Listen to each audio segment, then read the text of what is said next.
24 disturbing internet mysteries, 7 levels. I've collected some of the internet's darkest, most disturbing mysteries for this iceberg.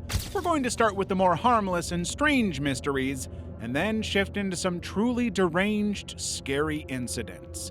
Let's start at the tip of the iceberg. Level 1. The enigmatic Cleo. In November 2013, a user named Cleo appeared on Mathematics Stack Exchange and immediately violated every unwritten rule of the community. When someone posted a brutally complex integral that looked like one of those long-necked dinosaurs, Cleo responded 4.5 hours later with nothing but an answer. That. She didn't explain her working at all, just dropped the answer and left. The mathematics community erupted in anger because Stack Exchange users always show their work, always explain their reasoning, always engage in the collaborative process of learning. Cleo's approach was fundamentally hostile to everything the platform represented, yet her answer was correct. Actually, patent attorney and former physicist Ron Gordon spent an entire weekend with half a legal pad proving Cleo's solution, confirming what everybody suspected but couldn't stomach. She was right. She just didn't bother to prove why. Over the next 2 years, Cleo posted exactly 39 answers to impossibly difficult integration problems, each one correct, each one delivered with zero explanation. Her profile claimed she was a woman with an unspecified medical condition that prevented her from engaging in conversations or writing long answers, an excuse that became increasingly suspicious when forum members noticed she had previously described her motivation as religious, that giving naked answers was some kind of spiritual practice. Who she was and why, that was a mystery for over a decade. But then, in 2025, investigators discovered that Cleo was actually Vladimir Reshetnikov, a software developer from Uzbekistan living in America. This highly elaborate fraud involved multiple sock puppet accounts in which Reshetnikov would pose as different users to ask the complex questions, then switch to the Cleo persona to provide instant solutions. He had reverse-engineered simple mathematical expressions into impossibly complex integrals, creating problems that would stump other mathematicians and computer programmers alike. The fake female identity, the fabricated medical condition, the religious justification, all calculated elements of a decade-long performance designed to manipulate and frustrate an entire academic community. The most mysterious song on the internet. A teenager in Wilhelmshaven, Germany, sat in his room on a cold autumn evening in 1984, recording songs on cassette from NDR Radio's Musik für junge Leute program. Darius, like countless other music fans of the era, was building his personal mixtape collection, writing down artist names and song titles on the cassette liner notes. But when track 8 plays through his speaker, he found himself unable to identify it. It's a haunting new wave song with Depeche Mode-esque vocals and synthesized melodies. However, the radio DJ's voice didn't announce the artist, leaving Darius with nothing but a question mark on his track list where the song's information should be. 20 years passed before Darius bothered trying to identify the song again, first through Google searches that yielded nothing, then enlisting his sister's help in 2007. She uploaded the track to various German music forums and websites, confident someone will recognize it within days. But nobody did. The mystery is even more bizarre when you consider the logistics of 1980s German radio broadcasting. NDR was a major public broadcaster with extensive playlists and documentation requirements for royalty payments. Every song played should have been logged, cataloged, and reported to GEMA, Germany's music rights organization.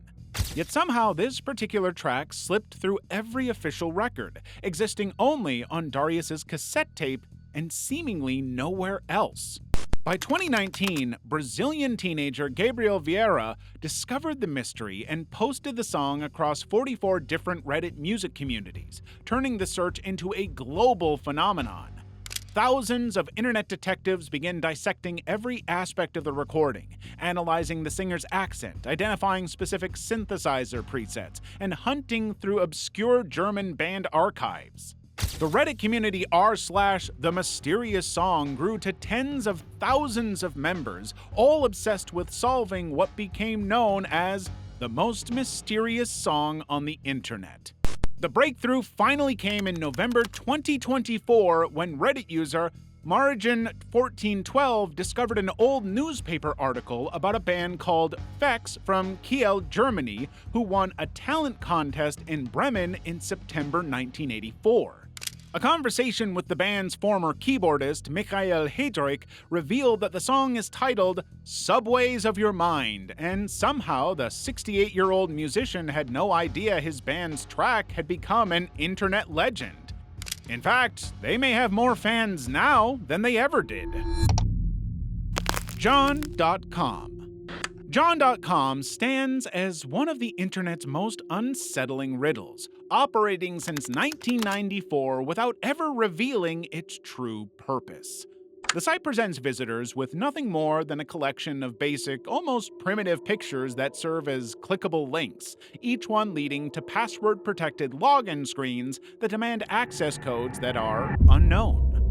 Every single time someone tries to gain access, the code notifies the site's owner. But why? The domain itself is registered to John Little of Cupertino, California, though this information doesn't really help solve the mystery at all.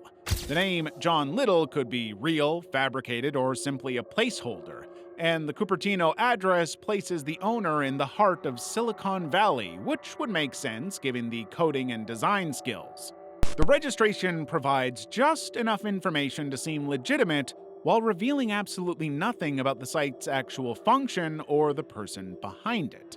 Countless programmers and mystery enthusiasts have attempted to crack the access codes over the years, but every effort has failed. The passwords remain completely unknown, and nobody can determine whether each login page operates independently or if all the codes are somehow connected, requiring a specific sequence or combination to unlock whatever lies hidden behind the barriers.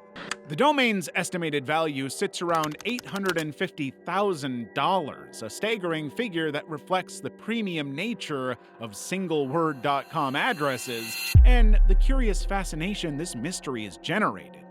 Some visitors have noticed references to cowboy hats scattered throughout the site's sparse content, another inexplicable element that adds to the overall sense of purposeful confusion. What makes John.com particularly unsettling is how it has maintained this same basic structure for nearly 3 decades without evolution, updates, or any acknowledgement of the attention it receives. The site exists in a kind of digital stasis, immune to the rapid changes that define the modern internet, continuing to collect failed login attempts while revealing absolutely nothing. Level 2. Time travel in a 1928 Charlie Chaplin film. In October 2010, Northern Irish filmmaker George Clark uploaded a clip that would shatter millions of people's understanding of what's possible. The footage came from DVD extras of Charlie Chaplin's 1928 film The Circus, showing behind-the-scenes material from the movie's Hollywood premiere at Grauman's Chinese Theater. But what Clark saw in those grainy black and white frames was a woman walking across the screen holding what appeared to be a thin black device pressed against her ear while her lips moved in conversation. The woman was alone, dressed in a long black coat and hat, with no one nearby to speak to except a suited man who had already walked ahead. To us, in 2025, her gestures are very familiar. The way she paused mid-conversation, the exact positioning of her hand, the casual manner of holding the mysterious object. Clark had studied the footage for over a year, showing it to more than 100 people and even screening it at film festivals, yet no one could provide a satisfactory explanation for what they were witnessing outside of a woman on a cell phone. Of course, the first commercial cell phones wouldn't appear until the early 1980s, decades after this footage was captured. Even Motorola's original demonstration model from 1973 was still 45 years in the future from this 1928 recording. Clark's conclusion: was that they were looking at a time traveler caught on film. The video exploded across the internet, accumulating over 1.4 million views within days and eventually reaching nearly 3 million. News outlets worldwide picked up the story, with viewers dissecting every frame of the mysterious woman's appearance. Maybe time travel had been real all along and we just never noticed it. The fact that this took place at a crowded Hollywood premiere with hundreds of witnesses, this woman openly engaged in a conversation that should have been impossible, makes it more fascinating. Was she really a time traveler, or just a very, very strange woman? This man, aka Ever Dream This Man? This face appeared first in a New York psychiatrist's office in January 2006, sketched by a patient who claimed the man kept visiting her dreams and offering life advice, despite her insistence that she'd never encountered him in waking life. For days, the drawing sat on the doctor's desk until another patient recognized the face and said the same man haunted his sleep. Within months, 4 more patients identified the mysterious figure from their own dreams. The psychiatrist circulated the image among colleagues, and reports began flooding in from around the globe. By 2009, when the website thisman.org launched, it claimed over 2,000 people from cities spanning Los Angeles to Moscow had encountered this same face in their dreams. The website presented disturbing testimonials from alleged dreamers who described encounters ranging from romantic fantasies to violent attacks where the man would harm or end the life of the dreamer. Some dreamers reported he appeared as their father, others as a Brazilian school teacher with 6 fingers on his right hand. His voice remained unidentifiable since he rarely spoke, but recurring themes emerged in his cryptic messages, particularly his instruction to go north. The anonymity of the witnesses and the lack of any verifiable contact information for the supposed research team should have raised immediate red flags, but it didn't. It was only internet users on 4chan and other forums that grew suspicious. A simple domain lookup revealed that thisman.org was registered by Andrea Natella, who operated Guerriglia Marketing, an Italian agency specialized in subversive hoaxes and unconventional art projects. The same hosting company managed both the Dream website and guerrigliamarketing.it, exposing the connection. In 2010, Natella confirmed what everybody suspected. The entire phenomenon was an elaborate marketing stunt designed to explore how internet communities create and spread urban legends. Natella admitted that he based the original sketch on a photograph of his own father from decades earlier. The project was intended as viral marketing for a planned horror film by Ghost House Pictures and director Brian Bertino, though the movie was never produced. But even after the hoax was exposed, the face continued to disturb people who encountered it online, with many of them claiming to have seen him in their dreams after reading about it. So I guess, in a way, it wasn't a hoax, it was just ahead of its time. By the way, the best way to prevent this man from haunting your dreams is to subscribe to our channel. Try it! And while you do, let's move on to the next level. No promises that I won't haunt your dreams, though. Level 3. Ted the Caver. Ted the Caver emerged in 2001 as one of the internet's earliest creepypasta stories, posted on an Angel Fire website that presented itself as a genuine caving journal. Ted Hegeman was documenting his supposed exploration of a mysterious cave in Utah, which turned out to be based on interstate cave beneath the highway. The story gained credibility through its careful presentation of journal entries, complete with photographs and technical caving details that convinced many readers that it was the authentic, real deal. The narrative begins with Ted and his friend B discovering a small opening in Mystery Cave that produced strong airflow, following the caver's motto, "If it blows, it goes."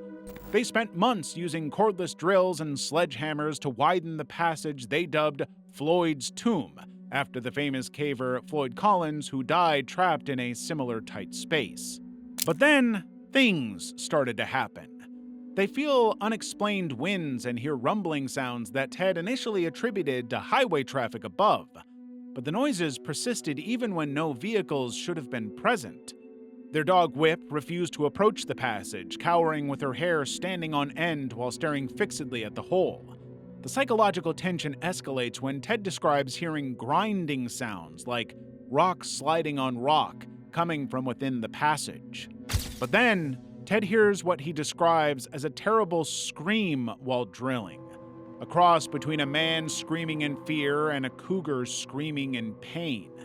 That seemed to come from roughly 100 feet inside the passage.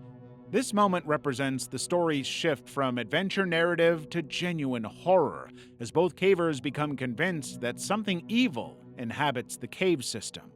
After finally breaking through the passage, the story documents increasingly disturbing psychological effects on Ted, including vivid nightmares, hallucinations of shapes in his peripheral vision, and an overwhelming compulsion to return to the cave despite his terror.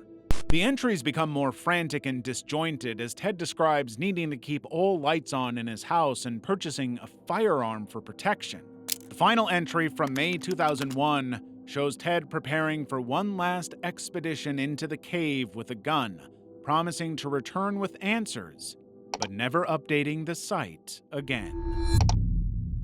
The Grand Canyon Watcher.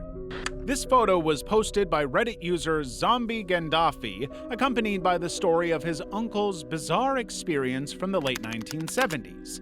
His uncle and friends had stopped at the Grand Canyon during an off-season visit when tourism was practically non-existent, deciding to snap a typical tourist photo near the canyon's edge.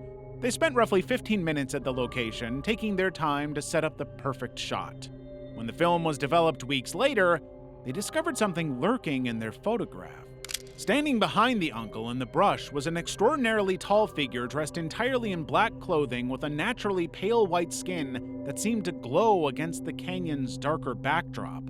The figure appeared to be staring directly at the camera, as if it had been watching the entire photo session unfold. But everyone present was absolutely certain that no other person had been anywhere near their location during those 15 minutes. They would have seen them. The uncle, the photographer, and their companions all maintained they were completely alone at that remote section of the canyon, with no tourists or park visitors in sight. None of them recognized the pale figure, and family members who later viewed the photograph confirmed they had never seen this person before. As far as they were concerned, he was never there. The figure's height appears disproportionate to normal human dimensions, towering over the surrounding plants in a way that suggests either an unusually large person or some kind of photographic distortion. The pale complexion is also so noticeable that it resembles something drained of life, earning the figure its nickname as the Grand Canyon Grim Reaper. The photograph has never been proven to be doctored or manipulated in any way, so there's no clean or satisfactory explanation for how this figure appeared in the image without anyone noticing its presence. The family continues to possess the original photograph, and the uncle maintains his story decades later, insisting he has no reason to make up a story like this. John Teeter. John Teeter started posting on internet forums in November 2000 under the username TimeTravel0 before adopting his now infamous pseudonym. He claimed to be an American soldier from 2036, sent back on a military mission to retrieve an IBM 5100 computer from 1975. It's not the first time something like this has been posted online, of course, but what made this different from typical internet fantasies was the way he constructed his narrative, complete with technical diagrams of his supposed time machine and detailed explanations of how it operated using micro-singularities and rotating black holes. The machine itself was allegedly installed in a 1987 Chevrolet Suburban, and Teeter provided photographs and cutaway diagrams that looked convincingly technical in an era before image manipulation was common. He explained that the IBM 5100 was crucial because it contained hidden programming capabilities that would be needed to debug legacy computer systems in 2036. To prove he was a real time traveler, Teeter began making predictions and expressing technical knowledge that would become more relevant over time. He warned about mad cow disease spreading throughout the food supply before it became a major concern, and he referenced the coming Iraq War with mentions of weapons of mass destruction before that became the official and much questioned justification for invasion. These apparent hits gave his followers reason to believe his more apocalyptic predictions about a second American Civil War beginning in 2005 and escalating into global nuclear conflict by 2015. He painted a picture of American cities in ruins with survivors living in scattered rural communities while claiming this devastated world was somehow preferable to the lazy, selfish, and careless society of 2000. Actually, this was the core of many of his posts. Teeter had an unsettling contempt for his contemporary audiences, regularly belittling those who questioned him while maintaining an air of moral superiority. He would dismiss skeptics with condescending responses about their inability to understand the complexities of time travel, all while refusing to provide concrete proof of his claims. His final message in March 2001 was characteristically cryptic and dismissive. Bring a gas can with you when your car dies on the side of the road. Maybe good advice? Who knows? By 2009, investigators had traced the hoax back to Larry Haber, a Florida entertainment lawyer, and his brothers, who had extensive backgrounds in computer technology. The investigation revealed that Teeter's IP addresses originated from Celebration, Florida, where the Haber family lived, and that they had unusual access to information that only the original poster would have possessed. Obviously, none of Teeter's major predictions came true, but many of the believers rationalized the failures by claiming he altered the timeline through his warnings. Karen Catherine Waldegrave. In early 2011, Karen Catherine Waldegrave joined Facebook. She was a polyglot scholar posting polished updates on literature, history, and her travels through Europe. Within days, she shifted to long threads that sprawled into hundreds of replies, each one addressed to herself, claiming secret FBI dossiers, collusions between the CIA and former Nazi affiliates, and global surveillance networks tracking her every keystroke. She had seemingly radicalized herself. Her style was relentless. Paragraphs of dense rhetoric appeared on the hour for nearly 12 hours straight, as if it were being created by an automated script, yet full of references to historic spy operations and coded lineage claims to European aristocracy. She named high-ranking officials, both real and imagined, as being part of a group of elites controlling her mind, while stating that her research exposed these hidden alliances and covert mind control experiments funded by shadow agencies. Her followers online were starting to wonder whether this was performance art or the breakdown of a hyper-intelligent mind, as she was increasingly pleading with her allies to tell them to stop rewriting history and accusing generic faces in vintage photos of complicity in her family's disappearance. Every update ended with a flourish of self-replies, each one punctuated by all-caps declarations of imminent danger and evidence stored in unshared memoirs. Rumors had it that her father, Sir James Roland Edward Waldegrave Kell, vanished in Estonia before her posts began, a detail she herself later raised while interrogating random strangers in her images. Then, as abruptly as she arrived, her account vanished. People online found an archive of her first 2011 posts, but nothing beyond May. So, what happened here? Either her identity was a crafted invention, a test of automated posting tools, or the desperate record of someone trapped in surveillance delusions. Maybe it was all true, maybe none of it was true. But with no final post to explain why Karen Catherine Waldegrave chose to disappear, all we have to go by is her riddles. Blackroomsoup.avi. The clip surfaced in 2005 under the title Freaky Soup Guy, presenting a scene of a single table in a bright white room where a man devours soup in serious distress. Two silent figures in oversized, featureless masks hover nearby, resting gloved hands on his shoulders as if offering comfort of some sort. The man's ragged breaths and half-smothered cries are the only sound. As soon as the video was discovered, people weren't sure what to make of it. YouTube was in its earliest days, and nobody knew if this was part of a snuff tape or the footage of an unwitnessed abduction or just all fake. People were so concerned about this guy that they dissected every frame, hunting for evidence of forced ingestion or hidden marks on the man's skin. Some people claim the soup contained remains of a loved one, a theory built on the idea that was the only reason for the man's sobbing, laughter-like gasps. No proof ever surfaced, however. By 2008, attention shifted to the masked figures. Keen-eyed viewers noticed the suits matched characters called Ray Ray, created by a former Disney animator for obscure performance art. The animator confirmed 2 of his costumes vanished after a club gig on Hollywood's Sunset Strip, stolen from an unguarded RV dressing room. Weeks later, he received an anonymous email with the very same video attached, saying he found it extremely disturbing to see his own designs surrounding a distressed stranger eating soup.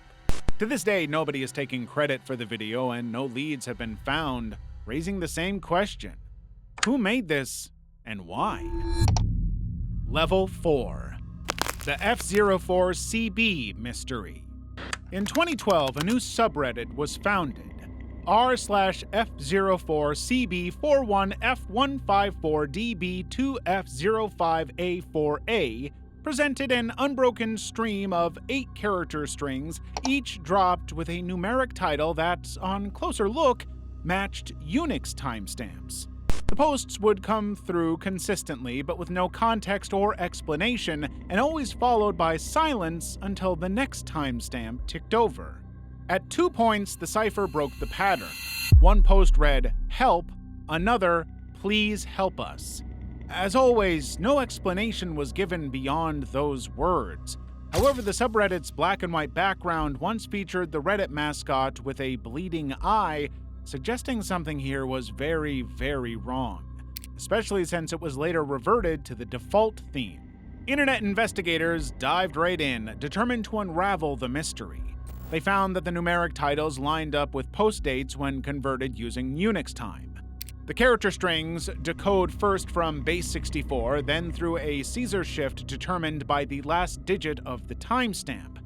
But even armed with that method, the messages collapse into strings of numbers or half-formed syllables that hint at a deeper meaning but never deliver a full answer, which meant everybody had to resort to a theory. People believed these codes were everything from botnet commands and leaked stock exchange logs to Russian laser weapon research. But none of the theories gained any traction. Each twist in the puzzle just led right back to dead ends. To this day, no human name, no location, no recognizable phrase has emerged beyond the mechanical translations. In 2016, the whole thing just ended until, over 1 year later, it started up again. Timestamp, title, base 64 text, Caesar shift, all the same, no answers. Eventually, someone did decode all of the messages, only to discover that the truth behind the whole thing was a troll. I guess sometimes a mystery just isn't worth solving. Valor por Tamaulipas. In 2016, an anonymous man in Mexico had enough. He was so tired of the endless spiral of cartel violence in Tamaulipas, Mexico, that he decided to do something about it. So he started a Facebook page, Valor por Tamaulipas, at a time when news outlets had fallen silent in the face of relentless threats. Every update included some kind of horrific imagery, like photos of burned vehicles, blocked highways, or armed checkpoints, and each update carried the weight of reality in a state where speaking out often ended with people vanishing. Early followers discovered first-hand accounts of ambushes and armed convoys, while official media offered only empty statements or no comment at all. The page soon grew into a critical thread linking citizens to unfolding events. For example, when a convoy of gunmen moved along a highway, Valor por Tamaulipas was often the first to warn of the detour ahead. By February 2013, the page had amassed over 150,000 followers. But then, flyers began appearing on street corners in Reynosa and Ciudad Victoria, promising 600,000 pesos, that's around $46,000 US, for any information about the admin or his loved ones. Suddenly, the safety of those trying to protect others was directly under attack. Within days, the admin arranged for his wife and children to cross into the United States under cover of night, slipping away from their home, which no longer felt secure. But he stayed behind, hiding in safe houses and continuing to post updates regularly. Despite the bounty on his head and the exodus of his family, the administrator refused to abandon the page. He learned to navigate surveillance checkpoints with forged IDs, relying on tip-offs from readers to slip past cartel roadblocks. Each notification, no matter how grim, arrived with a timestamp and a location, a map of a state under siege. He had saved many, many lives, but he had suffered a painful cost to do so. At least until he peacefully retired in 2014, or so he says. October28, 2011.com. October28, 2011.com first appeared in 2011 with nothing but a black background and a handful of cryptic white phrases that seemed to make sense only to their creator, whoever the hell that was. Hidden among the little text that was there, links would lead to roughly rendered images of pyramids and a sketch of Schrodinger's cat, with no captions or explanations to guide the viewer. The more you visited the site, the more it would change. Pages vanished, new ones emerged, and embedded code fragments pointed toward deeper puzzles without providing any key to unlock them. Every reload came with the promise of maybe getting clearer, only to get more murky when you did it. The only other element on the site was a phone number that dared visitors to dial in and confront whoever or whatever was on the other end. Callers would ring for several seconds before a long, unnatural silence settled in, broken by bursts of static and the faint scrape of something heavy being dragged across a surface. At other times, a distant rasp of heavy breathing surfaced. After several tense moments, a sharp beep would crack through the quiet, but there was no explanation. One caller, after multiple attempts, swore they heard a raspy whisper that murmured, "It's him again," but didn't know what it meant. Others claimed they captured muffled, indecipherable voices that were almost audible but dissolved into noise when played back for others. Despite the urge to record or share, many felt the audio was too uncomfortable for any public archive, so no clips resurfaced to clarify what was actually going on. Above the cryptic text, a live countdown ticked down to October 28, 2011, suggesting something monumental would transpire at 0 hour. But when the clock struck that date and time, nothing visible happened on the site beyond a brief flicker of the page before it reset to the same inscrutable screen. The countdown simply looped again, as if time itself refused to progress past that moment. In early 2015, the domain went dark. 3 years of unanswered questions vanished with that final shutdown, and we're still none the wiser about what was so important about October 28th, 2011. The Forest Tape. In August 2014, an anonymous YouTube user under the account 62.10401554464931, 24.4599089864644143 posted a single video titled with GPS coordinates that pointed to an isolated stretch of forest in Finland. The thumbnail showed a narrow woodland path caught between shadowy trunks, and in the video, those exact trees flicker on screen in multiple shots, blurred and warped, as if seen through a cracked or dirty lens. From the very first frame, all we can make out is static noise and abrupt cuts.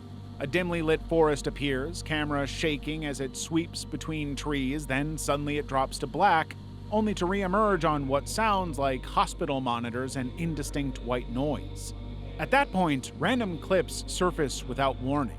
A newborn's first gasp echoed by distortion, an underwater coral reef glowing in unnatural colors that dissolve into digital fuzz.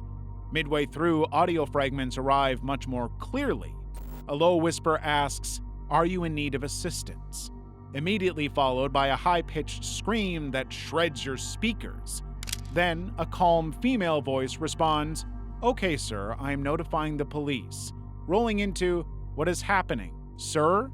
All of this is layered over soft static as if it was recorded on failing equipment. But the emergency operator makes it clear that something is not right.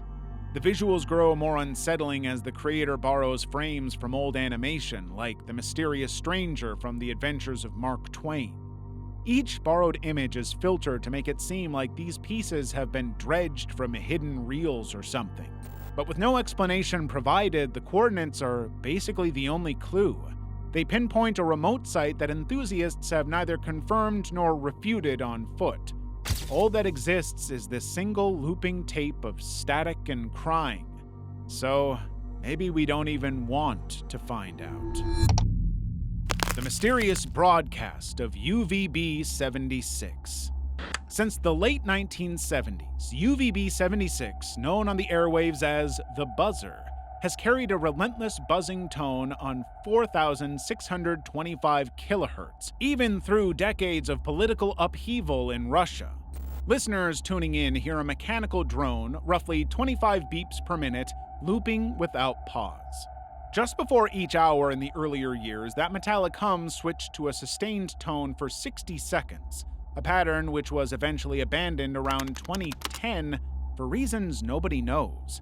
I mean, nobody knows why it even happened, but now, one thing does continue. Every so often, a clipped Russian voice snap reads a string of syllables or numbers, and then it's right back to the buzzing. Amateur radio operators have recorded snippets of conversations snatched between buzz pulses, revealing arguments over equipment failures, distant clatters, breaths in the mic. So clearly this is a live feed, not a looped tape.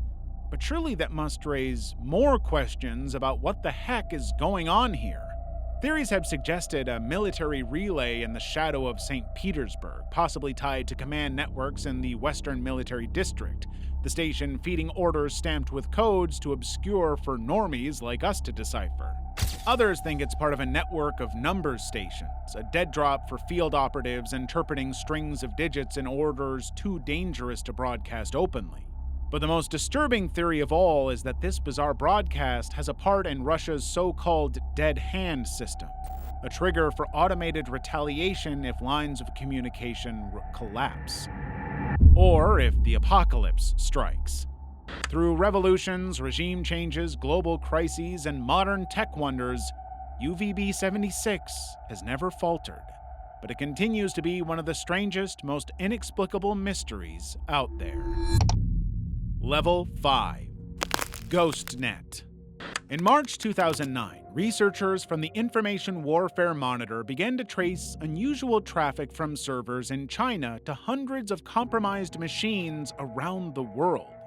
These seemingly ordinary emails were slipping past spam filters, carrying attachments laced with exploit code that silently loaded a Trojan dubbed Ghost Rat onto unsuspecting computers. It was called GhostNet. Once the malware was installed, it phoned home to command servers, establishing a two-way channel that provided operators with complete real-time control of the hijacked computer. They sifted through private files, stole the user's private credentials, and mapped out networks, turning the most secure offices into unwitting informants. The targets spanned 103 countries, from embassies in Europe to ministries in Asia, and reached into newsrooms and financial institutions, with almost one-third of the infected computers belonging to high-value sites, including NATO headquarters. That's one click. With just a single click, a user could unintentionally welcome a surveillance package that could activate webcams and microphones without any alerts, allowing their meetings, handwritten notes, and conversations to be streamed back to random agents in China. But the phishing emails themselves were context-aware. They were actually tailored to their target, posing as invites to conferences or memos from partners so convincing that they would inevitably lower defenses and spur action from the targets. The report found at least 1,295 infected computers, all linked back to commercial internet accounts in Hainan, China. Many organizations discovered breaches entirely by accident or when the news broke. In some cases, files were being sent to random users for weeks before anyone noticed the odd bandwidth spikes. GhostNet was so effective that it was quite literally a ghost in the system. The Box of Crazy. In late 2013, a battered wooden suitcase turned up in a dumpster in Asheville, North Carolina. A Reddit user with the handle TramStopDan hauled it home and posted about his experience, saying that it stank of stale basement and had rusted locks. When he opened it, he found stacks of oversized paper, each sheet roughly 20 by 30 inches, crammed with pencil and ink drawings, typed journal-like entries, hand-drawn maps, and technical blueprints. The earliest materials date back to the late 1960s, but most of it centers on a single date, July 7th, 1977. One page labels that day as the Tampa Bay observation, documenting a violent storm that the suitcase's creator believed was no natural weather event. In the sketches, tornado tracks are overlaid with concentric circles and arrowed lines suggesting controlled flight paths. Next to those, there's an elaborate schematic almost like a patent application, detailing an angular craft with hatch doors, antenna-like protrusions, and interior compartments marked Bio-Unit and Energy Core. Some kind of alien spaceship. Other pages mix biblical references with those extraterrestrial traits. There are sketches of four-headed winged creatures that echo Ezekiel's vision, but share design traits with those of flying saucers. Some diagrams show pulleys, levers, and layered globes like a cross-section of Earth, connected by stenciled arrows and grid coordinates. One map folds into a translucent acetate sheet, its pinhole center hinting at overlaying multiple maps to chart a layered reality. Basically, the whole thing is insane. The personal letters, nearly handwritten, are more like field notes. They reference angelic entities, interdimensional coordinates, and repeat sightings in Tampa, St. Petersburg, and Mobile. What was inside this suitcase was the end result of 30 years of obsessive recording, locked away and discarded, suggesting a mind driven to document a reality that was not at all what we were being told about. Was it a hoax, though? Or was it all very, very real? Depends on if you believe.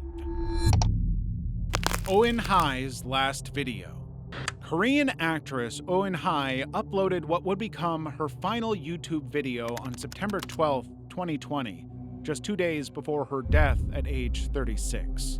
The video was supposed to be episode 46 of her skincare routine series, but she numbered it episode 48 instead, titling it, "In Hai's Night Routine Skincare, Please Skip Over the Buffering Part." The video starts with Owen Hai in good spirits discussing her nighttime skincare routine. At 44 seconds, she begins combing her hair, and then, at exactly 48 seconds, the video enters a strange technical glitch that lasts for a full minute, stopping at 1 minute 48 seconds.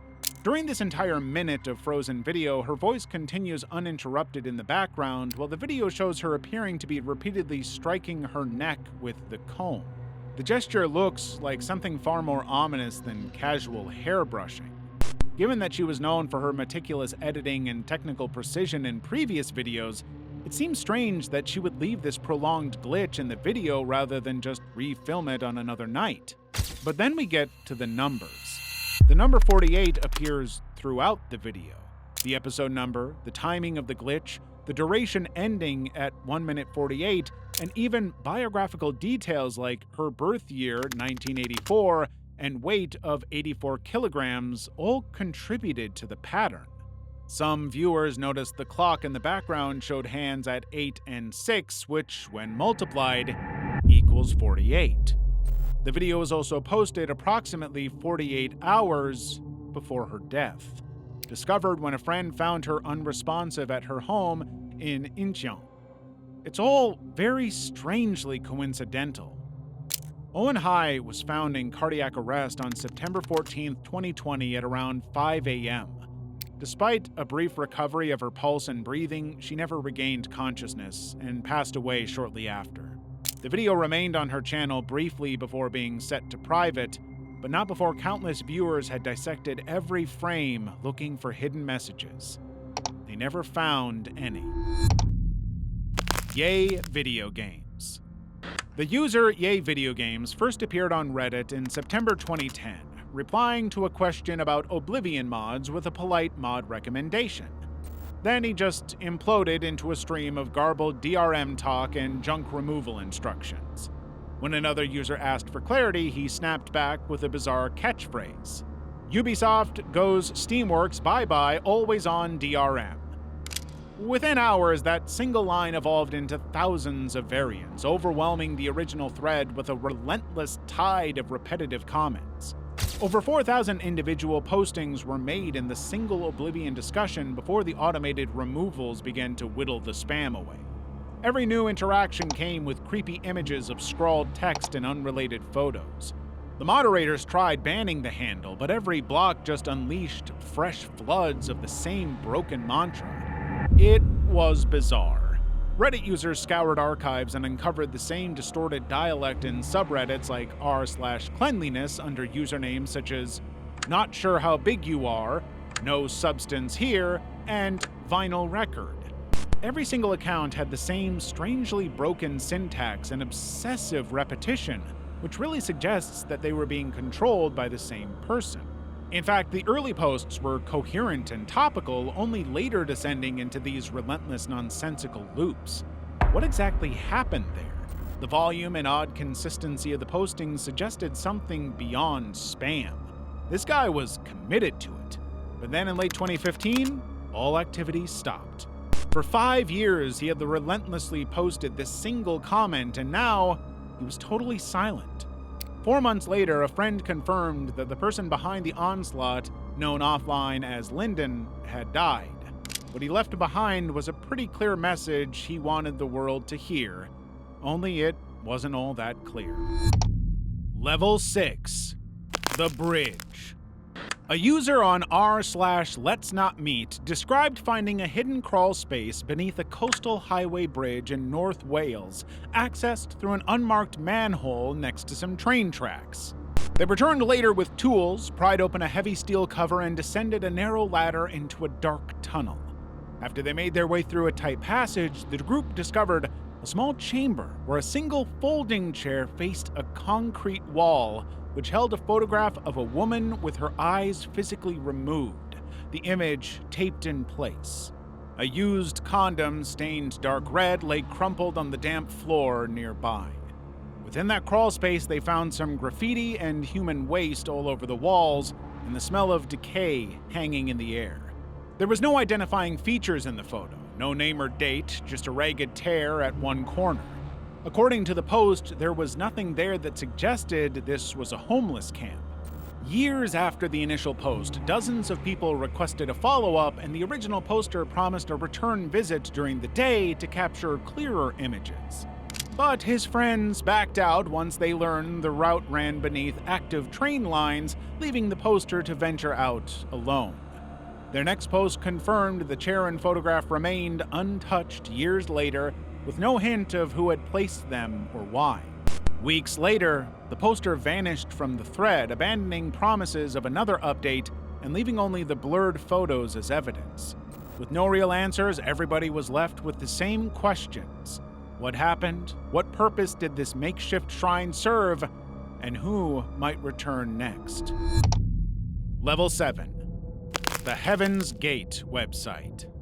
The Heaven's Gate website still opens in the same browser window it did in 1997, complete with starry backgrounds and stark neon-colored text links that refuse to budge from the era's aesthetic. The site was the group's primary recruitment tool and still houses sermons, video transcripts, and passages explaining how followers would leave their containers behind to board a spacecraft trailing Comet Hale-Bopp. On March 26, 1997, authorities found 39 bodies in matching sweatsuits and Nike decals. Each of them carried $5.75 to pay a cosmic fare, the final step in their coordinated effort to reach the next level. Months before that day, the website declared a final graduation and warned of an impending exit, its crisp HTML bearing witness to the group's precise planning rather than any hesitation.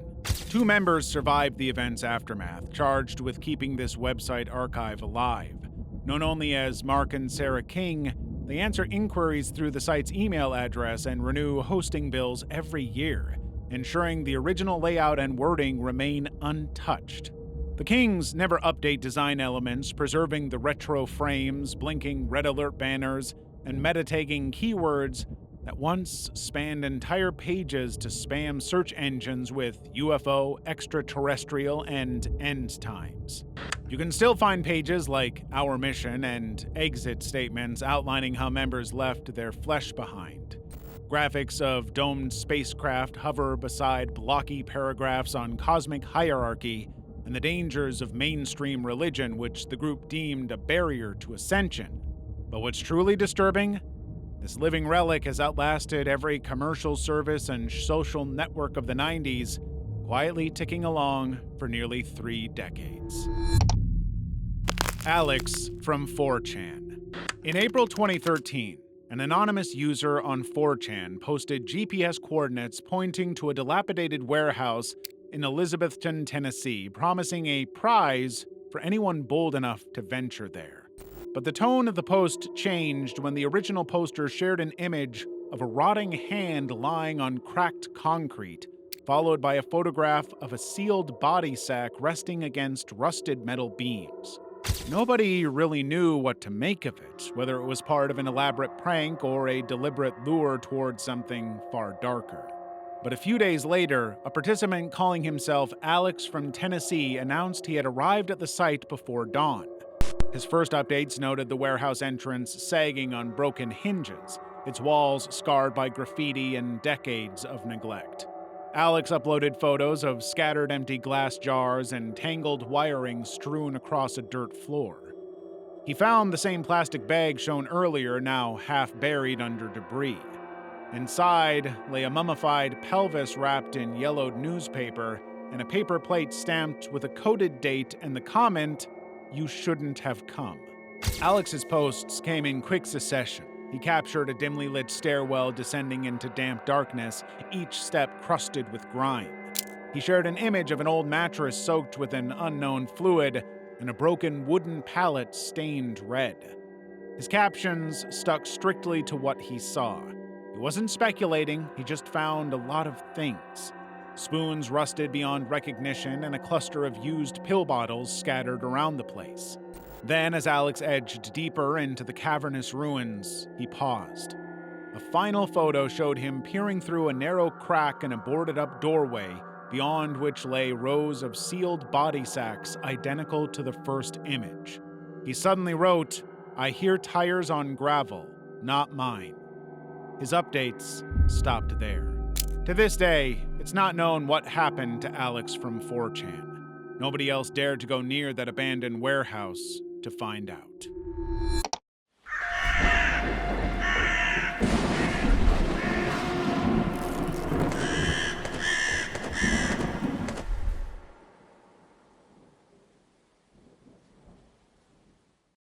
If you're still feeling some disturbing detective content, why not check out the first volume of this iceberg over at our main channel, Abyssal Detective.